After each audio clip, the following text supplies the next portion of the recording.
श्रीपादवल्लभ दिगंबरा. अप्पा अग्निहोत्री हे फार मोठे दत्तभक्त. नित्य दत्त महात्म्य आणि गुरुचरित्र याविषयी वाचन, चिंतन, मनन सुरू असे.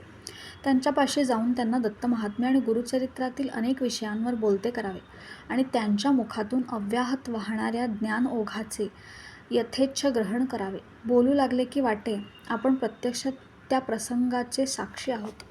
आज त्यांच्याकडे जाताच ते म्हणाले, अहो आचार्य, दत्त साहित्यातील निसर्ग आणि विज्ञान यांचे दाखले कधी अभ्यासले आहेत का? आपल्या तुटपुंज्या ज्ञानाचे प्रदर्शन नको म्हणून मानेनेच नाही असे दर्शविले. म्हणाले, अहो त्या काळी निसर्ग किती समृद्ध होता.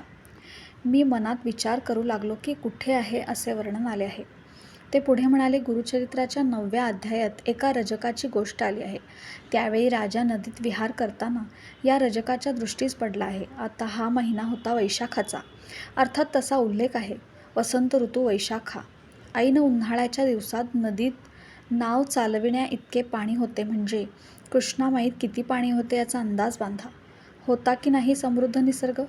मी पुढे म्हणालो, आता विज्ञानाचा काही दाखला द्या.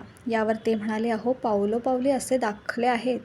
गुरुचरित्राच्या 7व्या अध्यायात गौतम ऋषी मित्रासह राजाला म्हणतात, जैसे अंधकार रजनी प्रकाशवया, जेवी अग्नी चंद्रोदय जरी होय निर्वाणी, तरी सूर्यप्रकाश विन गती नव्हे. रात्री अंधकाराचा नाश करणारा चंद्रप्रकाश जर असला तर तो अग्नी प्रज्वलित करेल का?